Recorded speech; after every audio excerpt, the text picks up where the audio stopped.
வேந்தரின் இளங்கதிர் காலை செய்திகளுக்காக ரேவதி. பிரவீணா. முதலில் தலைப்புச் செய்திகள். தமிழகத்தில் நிலவும் பரபரப்பான அரசியல் சூழல். இன்று சென்னை வருகிறார் ஆளுநர் வித்யாசாகர் ராவ்.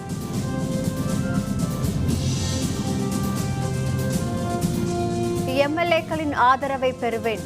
வேந்தர் டிவி சிறப்பு நேர்காணலில் முதல்வர் பன்னீர்செல்வம் நம்பிக்கை.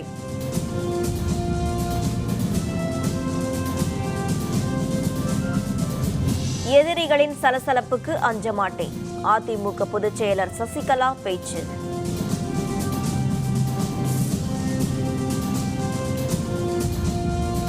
அதிமுக வங்கி கணக்குகளை முடக்க வேண்டும். வங்கிகளுக்கு முதல்வர் பன்னீர்செல்வம் கடிதம். சசிகலாவுக்கு எதிராக முதல்வர் பன்னீர்செல்வத்தின் குற்றச்சாட்டுகளை தொடர்ந்து தமிழகத்தில் ஏற்பட்டுள்ள பரபரப்பான அரசியல் சூழலுக்கு இடையே ஆளுநர் பொறுப்பு வகிக்கும் வித்யாசாகர் ராவ் இன்று சென்னை வருகிறார். தமிழக முதல்வராக பொறுப்பேற்கும் வகையில் அதிமுகவின் சட்டமன்ற கட்சித் தலைவராக அதிமுக பொதுச் செயலர் சசிகலா தேர்ந்தெடுக்கப்பட்டதை தொடர்ந்து முதல்வர் பதவியிலிருந்து பன்னீர்செல்வம் ராஜினாமாவும் செய்துவிட்ட நிலையில் சசிகலாவுக்கு எதிராக அவர் பரபரப்பான குற்றச்சாட்டுகளை தெரிவித்தார். இதைத் தொடர்ந்து அரசியல் நடவடிக்கைகள் விறுவிறுப்படைந்தன. இந்த நிலையில் அதிமுக எம்எல்ஏக்கள் கூட்டத்தை கூட்டி அதில் கட்சியின் பொதுச் செயலாளரான சசிகலா உரையாற்றினார். இந்த நிலையில் இன்று மும்பையிலிருந்து ஆளுநர் வித்யாசாகர் ராவ் விமானத்தில் பிற்பகல் 3 மணிக்கு சென்னைக்கு வரவுள்ளதாகவும் அவரை இன்று அதிமுக எம்எல்ஏக்கள் சந்திக்க உள்ளதாகவும் தகவல் வெளியாகியுள்ளது. இன்று சென்னை வரும் ஆளுநரை சந்தித்து ஆட்சி அமைக்க உரிமை கோரும் கடிதத்தை சசிகலா அளிப்பார் என எதிர்பார்க்கப்படுகிறது. இந்த கடிதம் தொடர்பாக இன்றைய நிலையில் ஆளுநர் எத்தகைய முடிவை எடுப்பார் என்பதும் பரபரப்பாக விவாதிக்கப்பட்டுக் கொண்டிருக்கிறது. அதிமுகவில் யாருக்கு அதிகளவு ஆதரவு இருக்கிறது? முதல்வராக பன்னீர்செல்வம் நீடிப்பாரா? சிக்கலான இந்த சூழ்நிலையில் பிரதான எதிர்க்கட்சியான திமுக என்ன செய்ய போகிறது? பிற கட்சிகளின் நிலைப்பாடு என்ன என்பது உள்பட பல்வேறு கேள்விகளுக்கு இன்று விடை கிடைக்கலாம் என எதிர்பார்க்கப்படுகிறது.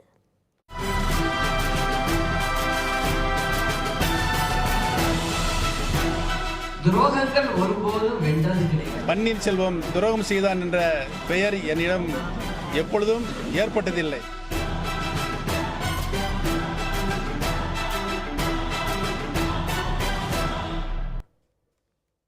சட்டப்பேரவை கூடும்போது அதிமுக எம்எல்ஏக்களின் ஆதரவை பெறுவேன் என முதல்வர் பன்னீர்செல்வம் நம்பிக்கை தெரிவித்தார். அதிமுக பொதுச் செயலர் பதவி உள்ளிட்டவை குறித்து வேந்தர் டிவி செய்தியாளர் புவனேஸ்வரியிடம் முதல்வர் பன்னீர்செல்வம் அளித்த பதில்களை சிறப்பு நேர்காணலில் தற்போது காணலாம். பரபரப்பான அரசியல் சூழலில் திருப்புமுனையை ஏற்படுத்திய தமிழக முதலமைச்சர் தற்போது நம்மிடம் இருக்கிறார். அவரிடையே இந்த நிலைமை பற்றி கேட்டு தெரிந்து கொள்ளலாம்.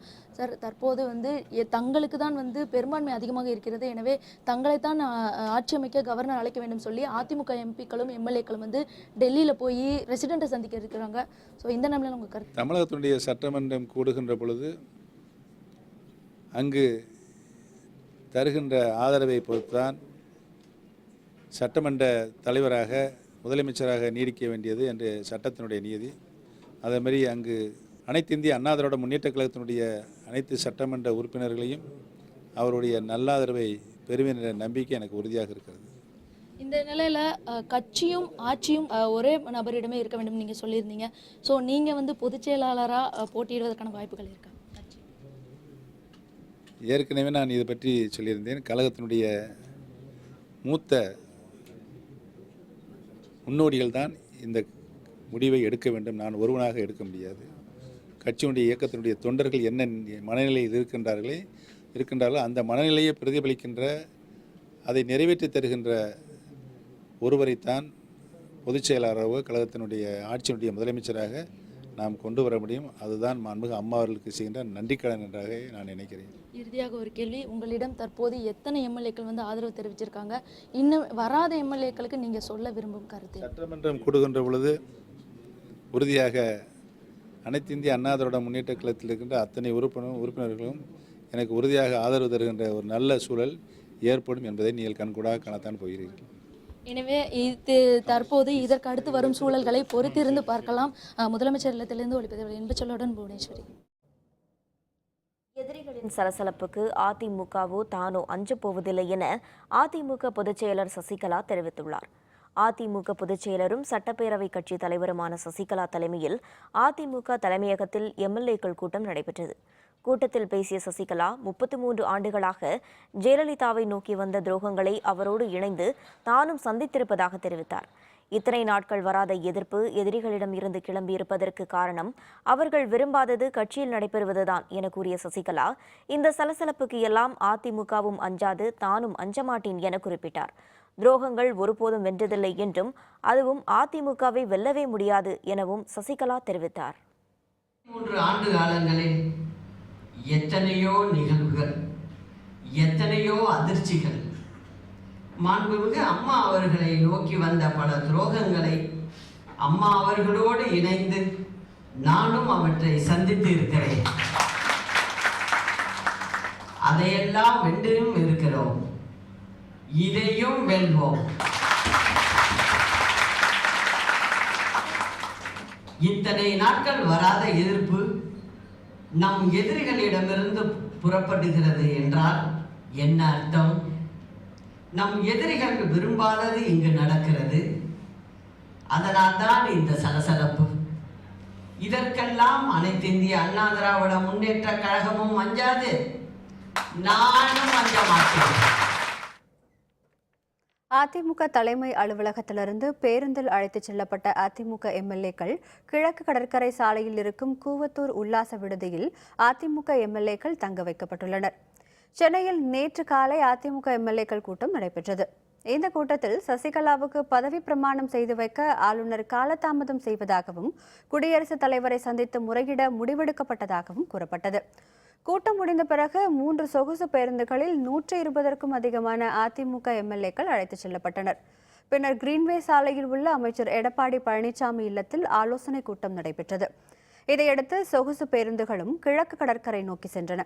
கிழக்கு கடற்கரை சாலையில் உள்ள கூவத்தூரில் உள்ள கோல்டன் பே என்ற ரிசார்ட்டில் சசிகலா ஆதரவு எம்எல்ஏக்கள் தங்க வைக்கப்பட்டுள்ளனர்.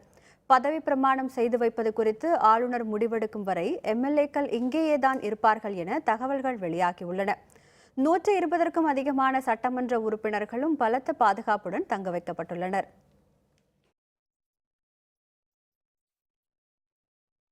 தமிழக முதல்வராக சசிகலா பதவியேற்பதில் தாமதம் ஏற்பட்டுள்ளது குறித்து குடியரசுத் தலைவர் பிரணாப் முகர்ஜியை சந்தித்து முறையிடப் போவதாக நாடாளுமன்ற மக்களவை துணைத் தலைவர் தம்பிதுரை தெரிவித்துள்ளார். நாடாளுமன்ற மக்களவை துணைத் தலைவர் தம்பிதுரை தலைமையில் அதிமுக எம்பிக்கள் 20 பேர் நேற்று சென்னையிலிருந்து தில்லி சென்றனர். தில்லி விமான நிலையத்தில் செய்தியாளர்களுடன் பேசிய தம்பிதுரை, குடியரசுத் தலைவர் பிரணாப் முகர்ஜியை சந்தித்து சசிகலா பதவியேற்பை தாமதப்படுத்தும் வகையிலான ஆளுநரின் செயல்பாடு பற்றி புகார் தெரிவிக்க உள்ளதாக குறிப்பிட்டார். அனைத்து எம்எல்ஏக்களும் தங்களை ஆதரிப்பதால் சசிகலா முதல்வராவது உறுதி என தம்பிதுரை தெரிவித்தார். They are having already majority. Only you want to represent the Rashtrapati. Okay, but Mr. Paneerselvam also saying that I also have a majority. I will prove. So how they are going to prove? I already resigned. Okay. What is the use of speaking about him? Already resigned accepted by the governor. Okay. Then what he will prove? AIADMK வங்கி கணக்குகளை முடக்க கோரி கட்சியின் பொருளாளரும் முதல்வருமான ஓ பன்னீர்செல்வம் வங்கிகளுக்கு கடிதம் எழுதியுள்ளார்.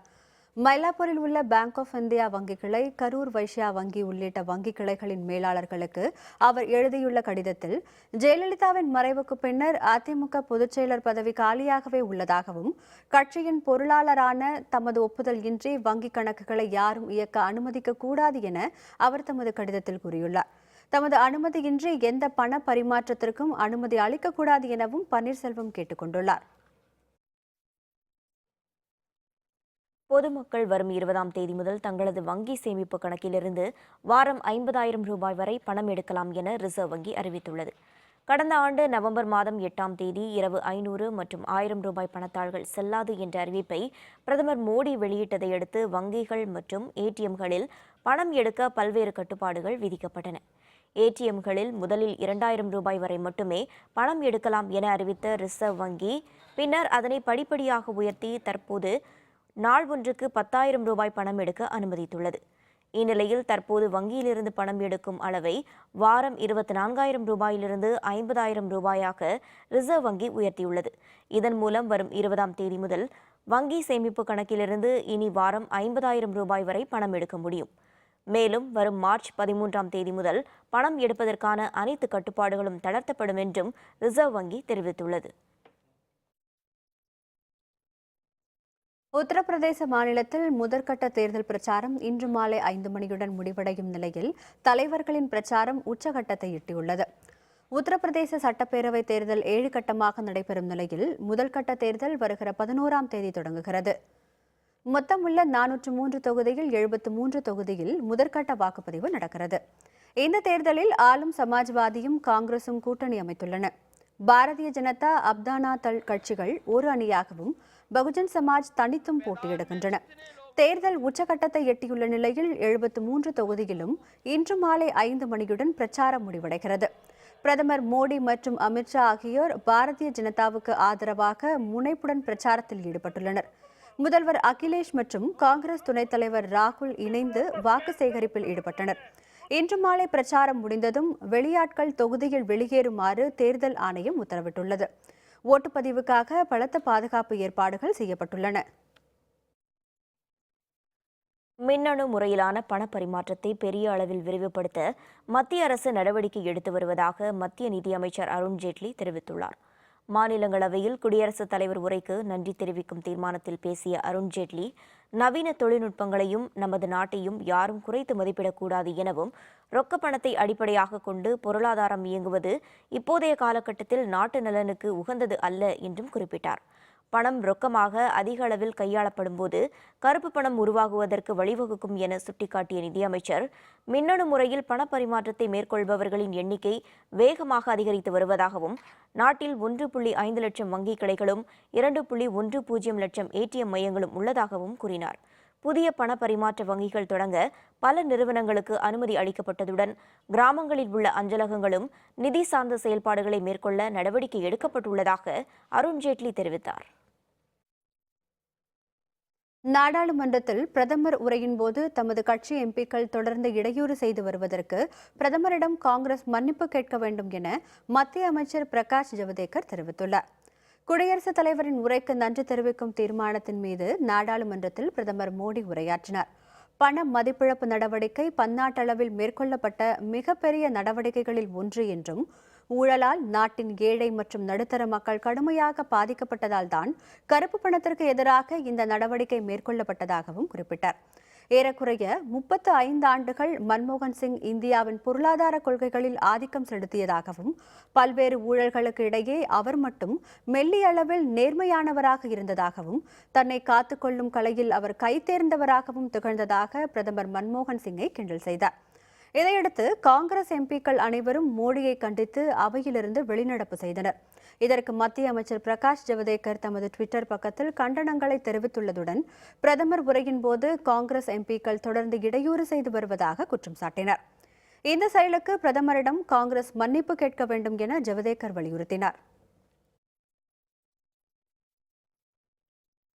பாலமேட்டில் இன்று ஜல்லிக்கட்டு போட்டி. சீறி பாயும் 800க்கும் அதிகமான காளைகள். விவரம் விளம்பர இடைவேளைக்கு பிறகு.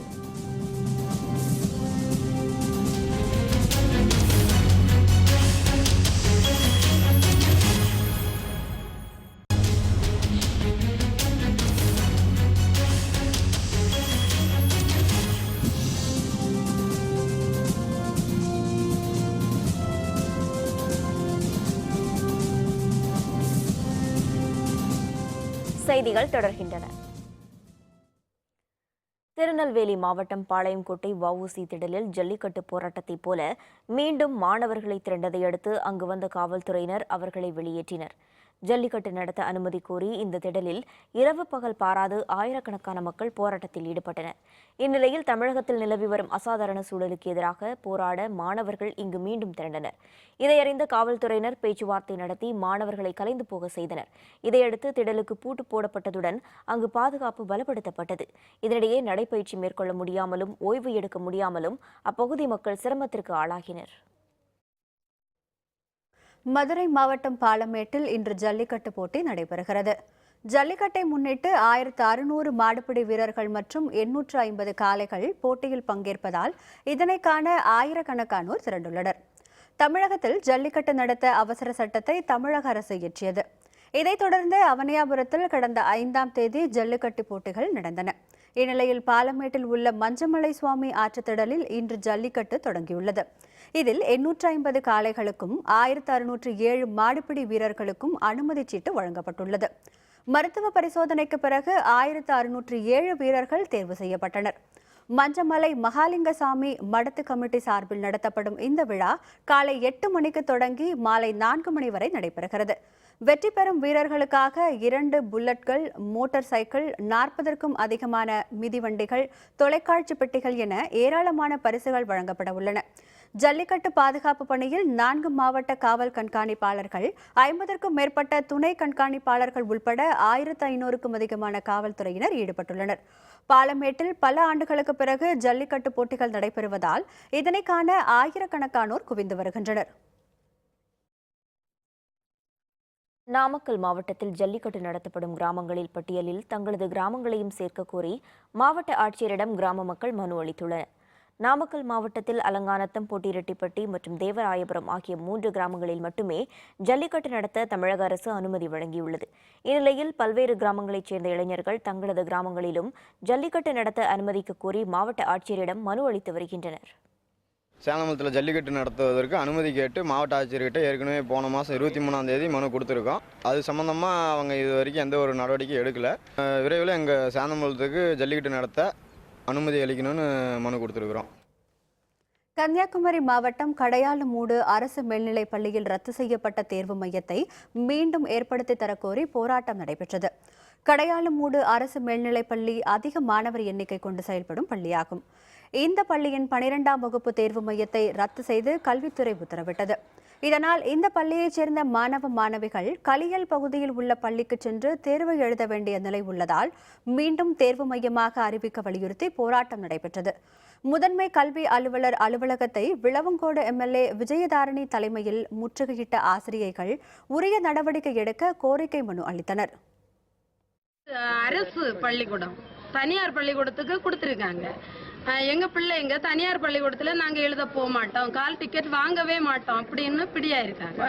அது 4 வருஷமா சென்ட வாங்கிட்டு இருக்க ஸ்கூலு, நல்லா படிக்கிற பிள்ளைங்க இருக்க ஸ்கூலு, ஏழை மாணவங்க படிக்கிறாங்க. கண்டிப்பா எங்களுக்கு எக்ஸாம் சென்டர் வேணும். காஷ்மீர் பனிச்சரிவில் சிக்கி பலியான ராணுவ வீரர் திருப்பாண்டியின் உடல் ராணுவ மரியாதையுடன் நல்லடக்கம் செய்யப்பட்டது. ராமநாதபுரம் மாவட்டம் கடலாடி அடுத்த அபுனவாசல் கிராமத்தைச் சேர்ந்த ராணுவ வீரர்கள் திருப்பாண்டி கடந்த 6ஆம் தேதி காஷ்மீரில் பாதுகாப்பு பணியில் ஈடுபட்டிருந்த போது ஏற்பட்ட பனிச்சரிவில் சிக்கி பலியானார். அவரது உடல் சொந்த ஊருக்கு கொண்டுவரப்பட்டு அஞ்சலிக்காக வைக்கப்பட்டது. அவரது உடலுக்கு மலர் வளையம் வைத்த மாவட்ட ஆட்சியர் நடராஜன் ராணுவ வீரர் திருப்பாண்டியின் குடும்பத்தினருக்கு அரசு சார்பில் அறிவிக்கப்பட்ட 20 லட்சம் ரூபாய்க்கான காசோலையை வழங்கினார். இதையடுத்து திருப்பாண்டியின் உடல் ஊர்வலமாக கொண்டு செல்லப்பட்டு 42 குண்டுகள் முழங்க ராணுவ மரியாதையுடன் நல்லடக்கம் செய்யப்பட்டது.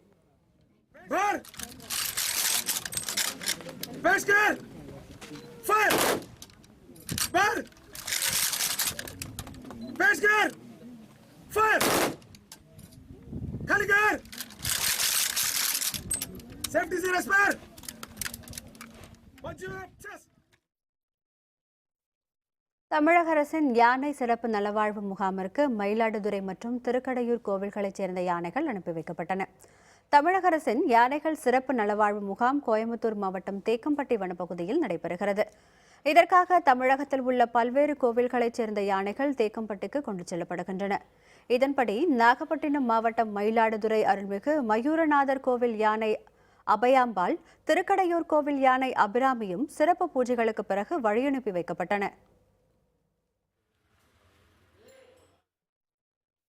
நாமக்கல் மாவட்டம் ராசிபுரம் அருகே மேட்டுக்காடு அருள்மிகு பத்ரகாளியம்மன் கோவிலில் நடைபெற்ற தை மாத திருவிழாவில் திரளான பக்தர்கள் பங்கேற்று வழிபட்டனர்.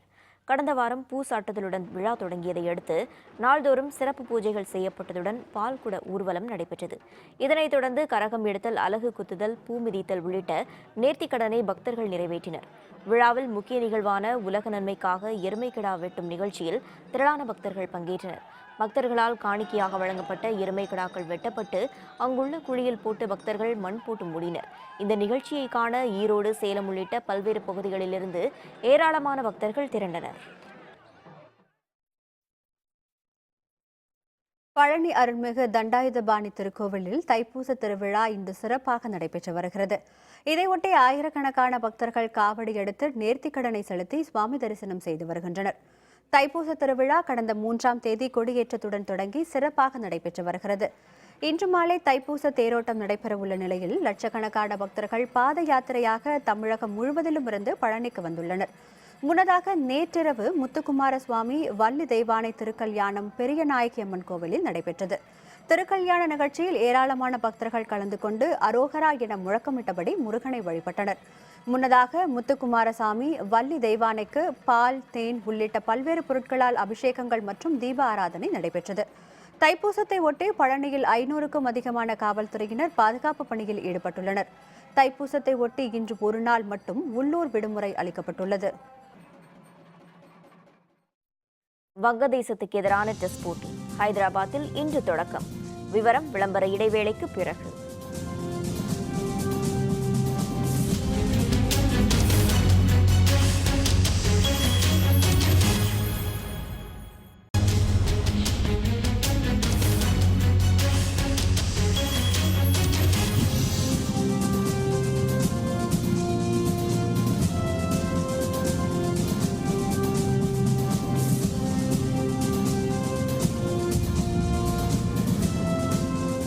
செய்திகள் தொடர்கின்றன.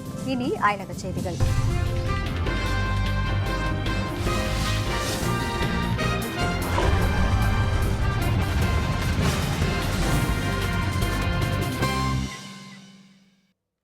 பிரான்ஸ் தலைநகர் பாரிஸில் காவல்துறையினருக்கு எதிராக வன்முறையில் ஈடுபட்டது தொடர்பாக 12 பேர் கைது செய்யப்பட்டுள்ளனர். பாரிஸுக்கு அருகே 22 வயது இளைஞர் ஒருவரை கடந்த 2ஆம் தேதி கைது செய்த காவல்துறையினர் அவரை பாலியல் ரீதியாக துன்புறுத்தினர். இந்த சம்பவம் தொடர்பாக 4 காவலர்கள் இடைநீக்கம் செய்யப்பட்டு அவர்கள் மீது விசாரணையும் நடைபெற்று வருகிறது. இந்நிலையில் காவல்துறையினரை கண்டித்து பாரிஸின் புறநகர் பகுதியான ஆல்னே யோயிஸ் போயிஸில் மக்கள் வீதியில் இறங்கி போராட்டம் நடத்தி வருகின்றனர். இந்த போராட்டத்தில் 10 வாகனங்கள் மீது பெட்ரோல் குண்டு வீசப்பட்டது. இதனால் அவை முற்றிலும் எரிந்து நாசமாயின. இதில் பேருந்து ஓட்டுநர் ஒருவருக்கு காயம் ஏற்பட்டது. இந்த வன்முறை தொடர்பாக 12 பேர் கைது செய்யப்பட்டுள்ளனர். இதனிடையே காவல்துறையினரின் சித்திரவதைக்கு ஆளான இளைஞரை மருத்துவமனையில் சந்தித்த அதிபர் பிரான்சுவா ஒலந்தே அவருக்கு ஆறுதல் கூறினார்.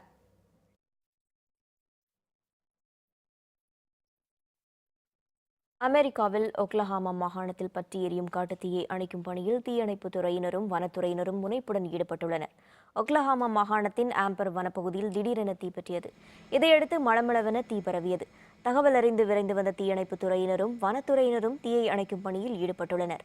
தீ அருகில் உள்ள குடியிருப்பு பகுதிகளுக்கு பரவாமல் இருக்க தேவையான முன்னெச்சரிக்கை நடவடிக்கைகள் மேற்கொள்ளப்பட்டுள்ளன. இதனிடையே வறட்சி காரணமாக வனப்பகுதியில் தீப்பற்றி இருக்கக்கூடும் என தெரிவிக்கப்படும் நிலையில் தீயை அணைக்கும் பணி முனைப்புடன் நடைபெற்று வருகிறது.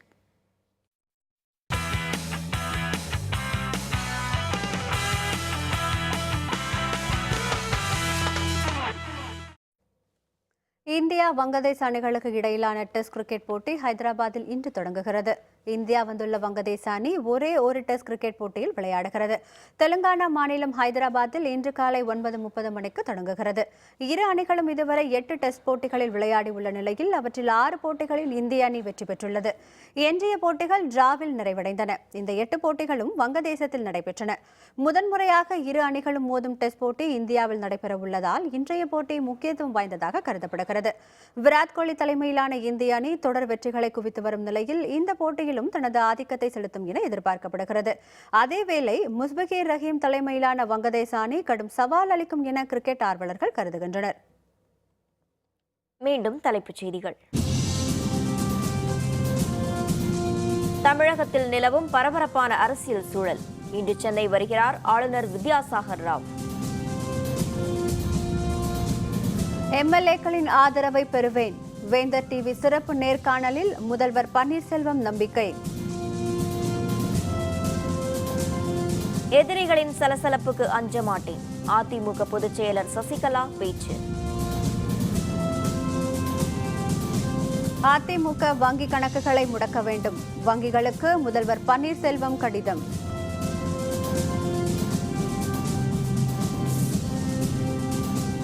இத்துடன் வேந்தரின் இளங்கதிர் காலை செய்திகள் நிறைவடைந்தன. மீண்டும் பகல் 11 மணிக்கு வேந்தரின் இளங்கதிர் முற்பகல் செய்திகளில் சந்திப்போம். வணக்கம்.